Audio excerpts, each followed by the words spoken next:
माधव अरमान को समझा रहे होते हैं कि तुम दोनों के रिश्ते में दरार आ रही है और तुम दोनों ही अपने फैमिलीज़ के लिए झगड़ा कर रहे हो।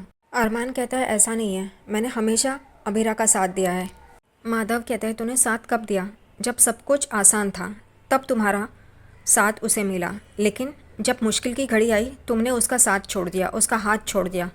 माधव और अरमान में यही बातें चल रही होती हैं कि कैसे माधव कहते हैं तूने अभीरा का साथ छोड़ के गलत किया, उससे एक बार बात कर और समझौता कर ले, एक बार बात करके ये मसला हल कर दे। दूसरी तरफ आर के अभीरा के घर के बाहर खड़ा होता है और यही सोच रहा होता है कि मैं बता दूं क्या, लेकिन क्या वो भी मुझसे प्यार करेंगी? और एकदम से सोच में पड़ जाता है। उतने में ही मनीष जी वहाँ पे आ जाते हैं और उसे कहते हैं क्या हुआ? तो वो कहता है कुछ नहीं, मैं तो बस जा ही रहा था। तभी मनीष जी उसे रोकते हैं और कहते हैं कि तुम्हें क्या लगता है? तो आर के कहता है किस बारे में? तभी मनीष जी कहते हैं तुम्हारी शक्ल पे लिखा हुआ है कि तुम्हें क्या चाहिए और तुम क्या सोच रहे हो। देखो मुझसे शेयर कर सकते हो, मैं एक्सपीरियंस आदमी हूँ। तो वो कहता है नहीं पर वो कहते हैं खुल के बताओ, दोस्त समझ के बताओ, और तुम जो सोच रहे हो वो एक बार बता के तो देखो, शायद तुम्हें हल मिल सकता है, जवाब मिल सकता है और तुम्हें मदद भी मिल सकती है। तो वो एकदम से चौंक जाता है और एकदम से हंसने लग जाता है और वो सोचता है कि इन्हें बताना ही चाहिए, और वो सीधे सीधे नहीं अलग तरीके से उन्हें बताता है। यहाँ पे दूसरी तरफ अरमान यही कह रहा होता है कि अब सब कुछ ख़त्म हो चुका है। माधव कहते हैं कुछ भी ख़त्म नहीं हुआ है, अब भी तुम्हारा डिवोर्स हुआ नहीं है, तो तुम उससे बात करके ये सॉर्ट आउट कर लो, बाकी तुम्हारी मर्ज़ी। और वो वहाँ से चले जाते हैं। यहाँ पे आर के उन्हें कहता है मनीष जी को कि अंकल एक ऐसी बात है जो मैं सोच रहा हूँ कहूँ कि नहीं कहूँ, उन्हें क्या लगेगा? मनीष जी को पता चलता है कि आर के मन में दिल में क्या चल रहा है करके। वो कहते हैं बताओ ना, फिर जो भी होगा देखा जाएगा। और मनीष जी आर के को कहते हैं अभीरा की माँ ने अभीरा को अकेले ही पाला है, उसके लिए काफ़ी सपने भी देखे थे कि वो एक अच्छी वकील बने, लेकिन अरमान उसके साथ अभीरा की शादी हुई।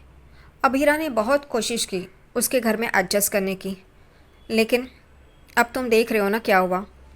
यहाँ पे अरमान के पास बहुत पैसा है, सब कुछ है, दौलत है, शोहरत है, अच्छी नौकरी है। तुम्हें क्या लगता है क्या होना चाहिए एक इंसान में? तो वो कहता है हाँ पैसे तो होने ही चाहिए। मनीष जी कहते हैं नहीं, ये जो दिल है ना वो अच्छा होना चाहिए, क्योंकि अभीरा की माँ ने अभीरा के लिए यही सपना देखा था कि वो एक कामयाब वकील बने, लेकिन अरमान ने वही उससे छीन लिया और उसके वजह से उसे तकलीफ़ हुई। इसलिए कहता हूँ मुझे ऐसा इंसान चाहिए अभीरा के लिए जो उसकी इज़्ज़त करे, उसे वो मान सम्मान दे।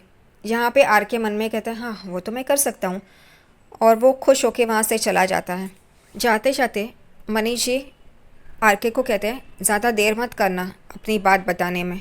वो कहता है हाँ और वहाँ से चला जाता है। यहाँ पे अरमान माधव की बात सुन के अभीरा को कॉल करता है। अभीरा अरमान का कॉल देख के एकदम से चौंक जाती है। यहाँ पे अरमान उसे कहता है कि कल क्या तुम मेरी फेवरेट जगह पे आ सकती हो, मुझे तुमसे बात करनी है।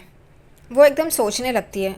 वो ये सोचती है कि अरमान से मुझे उसकी माँ के बारे में बताना रह गया है और मैं उसे बता नहीं पा रही हूँ, तो कल ही बता देती हूँ मैं, तब कोई भी बीच में नहीं आएगा करके। और वो कहती है हाँ ठीक है मैं आ जाऊँगी करके। यहाँ पे दादी सा उस गुंडे के साथ गाड़ी में होती है और उसे कहती है वो लड़का कौन था पता चला क्या? वो गुंडा दादी सा को कहता है आपके घर में ऐसे दो लोग हैं, एक लड़का एक लड़की, जिनको ये राज पता चल गया है। और दादी सा एकदम से ब्रेक मारती है और गाड़ी रुक जाती है। दादी सा कहती है क्या, और एकदम से डर जाती है और उसे कहती है तुम अब बता रहे हो मुझे ये बात, तुम मुझे फ़ोन पे भी बता सकते थे ना? तो वो कहता है नहीं, वो आप ही के घर के थे दो लोग, उन्हें पता चल गया है करके। दादी सा एकदम डर जाती है। वो अपने फ़ोन से फैमिली फ़ोटो निकालती है, उसे दिखाती है कि इसमें से कौन से है वो लड़का लड़की। वो इंसान फ़ोटो देखता है लेकिन वो कहता है इसमें से कोई भी नहीं है। तभी दादी सा कहती है वो लड़की तो, लेकिन नहीं वो तो टेलर के साथ थी, वो कैसे होगी, कोई लड़का भी था उसके साथ। और वो सोच में पड़ जाती है, उसे कहती है तुम निकलो मेरी कार से, और वो निकल जाता है।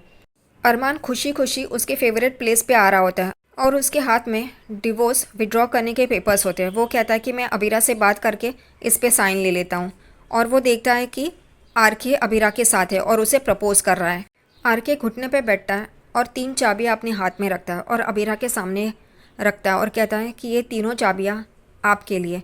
वो कहते हैं ये क्या है? तो वो कहता है कि एक तो आपके पास ऑलरेडी है चाबी मेरे दिल की, दूसरी मेरे घर की और तीसरी सुमन जी की। यहाँ पे अबीरा एकदम शॉक हो जाती है आरके का ये रवैया देख के। अरमान ये सब देख के उसे बहुत गुस्सा आ रहा होता है। उसे ऐसा लगता है कि ये मेरी अबीरा के साथ क्या कर रहा है करके। वो उसे मारने के लिए आगे बढ़ ही रहा होता है। उतने में अबीरा आरके के हाथ में अपना हाथ देती है और अरमान एकदम से रुक जाता है। अरमान ये देख के चौंक जाता है कि अबीरा ने उसका प्यार एक्सेप्ट कर लिया है। ये जानबूझकर कन्फ्यूजन क्रिएट करने के लिए डाला है क्योंकि अबीरा उसका प्यार एक्सेप्ट नहीं करती, लेकिन ये अरमान के सामने ये हाथ में हाथ डाल के अरमान को कंफ्यूज करने के लिए ये सब कुछ डाल दिया है। अरमान वहाँ से चला जाता है और फिर अबीरा उसे कहती है कि सॉरी, मैं आपसे प्यार नहीं कर सकती। ये सुन के आरके एकदम चौंक जाता है। उसे समझ में नहीं आता ऐसा क्यों। वो कहता है कि क्या आप अब भी अरमान से प्यार करती है? तो वो कहती है कि अरमान ने मेरे दिल पे कब्ज़ा कर लिया है।